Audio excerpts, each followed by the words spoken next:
अस्सलाम वालेकुम बेटे। आज जो हम अपना टॉपिक करने जा रहे हैं वो हमारे पास है सैम्पलिंग विदाउट रिप्लेसमेंट। पहले हमने विद रिप्लेसमेंट की एग्जांपल्स किए हैं, अब हम करेंगे विदाउट रिप्लेसमेंट और सैम्पल साइज़ 2। ठीक है, एग्जांपल 11.4 में हमें उन्होंने डाटा दिया हुआ 3, 5, 7, 9 और उन्होंने कहा तमाम सैम्पल्स बनाए साइज़ 2 के, लेकिन without replacement. From the sampling distribution of x bar find the mean variance and standard error of x bar. Same बाकी प्रोसीजर वैसे ही है जैसे हमने उसमें किया था, लेकिन इसमें सिर्फ सैम्पलिंग क्या है हमने करनी विदाउट रिप्लेसमेंट। और विदाउट रिप्लेसमेंट के लिए आपको पता है हमने कौन सा फार्मूला लेना था, NPR, यानी कि जो पॉपुलेशन का साइज़ है और जो सैम्पल का साइज़ है, या NPN कर लें आप यहाँ पे स्मॉल। ठीक है, अब हमारे पास यहाँ पे उन्होंने कहा है जी पॉपुलेशन का साइज़ है 3, 5, 7, 9, टोटल 4 हैं और 4PR कितना है हमारे पास साइज़ 2 का। 4P2 का फार्मूला क्या है, ये देखें, इसका फार्मूला है 4P2 का फार्मूला है 4 फैक्टोरियल ओवर 4 माइनस 2 का फैक्टोरियल। 4 फैक्टोरियल कैसे खुलता है, 4 multiply by 3 multiply by 2 multiply by 1, और ये नीचे क्या बनेगा 2 फैक्टोरियल, तो ये हमारे पास टोटल सैम्पल्स बन जाएंगे 12। अब अगर हम इसके सैम्पल्स बनाना शुरू करें, जैसा कि हमारे पास डाटा है क्या है 3, 5, 7, 9, इसके अब हमारे पास साइज़ 2 के विदाउट रिप्लेसमेंट, साइज़ 2 के विदाउट रिप्लेसमेंट कितने सैम्पल्स बनेंगे 12।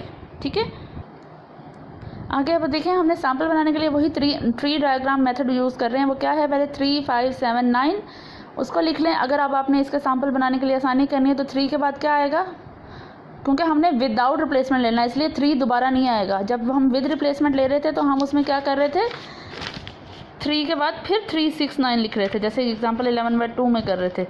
लेकिन अब हम क्योंकि ये एग्जाम्पल करने जा रहे हैं विदाउट रिप्लेसमेंट की, तो इसमें 3 के बाद नेक्स्ट 3 टर्म्स आएंगी 5, 7, 9, फिर 5 लिखेंगे तो 5 दोबारा रिपीट नहीं होगा। 3, 7, 9, 7 के बाद 3, 5, 9, 7 निकल गया, 9 के बाद 3, 5, 7। अब आप इसके साइज़ 2 के सैम्पल बनाने तो 3 और 5, 3 और 7, 3 और 9, 5, 3, 5, 7, 5, 9, 7, 3, 7, 5, 7, 9, और ये टोटल हमारे पास कितने सैम्पल बन जाएंगे 12। हमने इनका समेशन लेना है, यानी कि सैम्पल वैल्यूज़ का सम डिवाइडेड बाय द 2, क्योंकि हमारे पास सैम्पल साइज़ 2 है तो हमारे पास ये इनका एक्स बार निकल आएगा। अब एक्स बार की मिनिमम वैल्यू 4 है और मैक्सिमम कहाँ तक जा रही है 8 तक। हम इसको इस तरह लिख के इसकी फ्रीक्वेंसी बना लेंगे। फिर P ऑफ एक्स बार बनाने के लिए क्या करते हैं 2/12, 2/12, 4/12, 2/12 एंड 2/12, ये वाला हमारे पास कॉलम बन जाएगा। अब हमारे पास value of mu of x bar कैसे आती है, mu of x bar is equal to expected value of x bar summation x bar into P of x बार।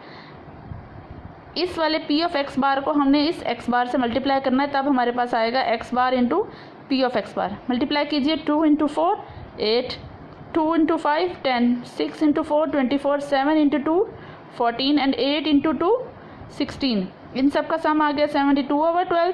तो हमारे पास इसका जवाब क्या आ गया, मीन आ गया 6।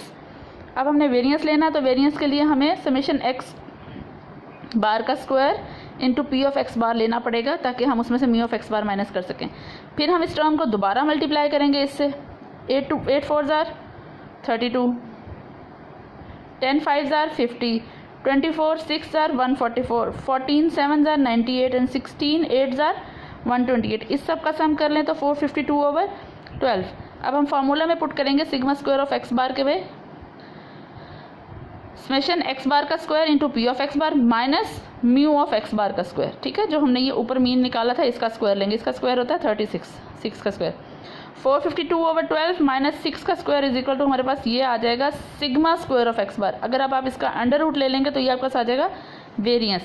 हमें शुरू में डिस्कस किया था कि जब हमने विदाउट रिप्लेसमेंट लेना होता है तो विदाउट रिप्लेसमेंट में जो हमारे पास म्यू ऑफ एक्स बार है वो तो म्यू के ही बराबर होगा, लेकिन जो सिग्मा स्क्वायर एक्स बार है वो किसके बराबर होगा, sigma square over n into n minus n over n minus 1। ये हमारे पास करेक्शन फैक्टर होगा जो मल्टीप्लाई होगा। ठीक है, अब हमारे पास पॉपुलेशन का वेरिएंस निकालने के लिए जो हमारे पास वैल्यूज़ थी, पहले उनका सम ले लेंगे फिर उनका स्क्वायर ले लेंगे और पॉपुलेशन का वेरिएंस निकल आएगा summation square values divided by capital N minus mu. Mu कैसे निकाला था हमने, म्यू निकाला था हमने sum of sum all the values जो x की वैल्यूज़ थी उनको डिवाइडेड बाय 4 किया तो हमारे पास आ गया 6।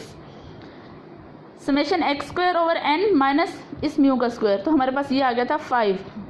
याद रखिएगा पॉपुलेशन का वेरिएंस आया है 5 और पॉपुलेशन का स्टैंडर्ड डेविएशन क्या आ रहा है 2.236। हमने प्रूव करना है कि हमारे पास जो सैम्पलिंग मीन का वेरिएंस है वो बराबर है sigma square over n into n minus n over n minus 1। अब हमारे पास ये क्या निकला है 5/2 यहाँ पुट करें। यहाँ पे क्या आ रही है वैल्यूज़ कितनी है टोटल पॉपुलेशन की 4 माइनस सैम्पल का साइज 2 4 माइनस 2 ओवर 4 माइनस 1। तो ये सारी टर्म बराबर हो जाएगी हमारे पास 1.667 के, जो कि हमारे पास सैम्पल का वेरिएंस निकला हुआ है। ठीक है, इसी तरह जब हम उसका स्टैंडर्ड डेविएशन लेते हैं तो वो किसके बराबर हो जाता है सिग्मा का स्टैंडर्ड डेविएशन लेंगे तो उसका स्क्वायर कट गया ओवर अंडर रूट का n into n minus n over n minus 1 का ये अंडर रूट आ जाएगी, यानी कि इस टर्म के अलावा इन बाकी सारी टर्म्स पे अंडर रूट आ जाएगा। तो हमारे पास ये क्या बन जाएगा स्टैंडर्ड डेविएशन, और वो उसके बराबर हो जाएगा जो हमारे पास इसका स्टैंडर्ड डेविएशन निकला था। ठीक है 1.28291।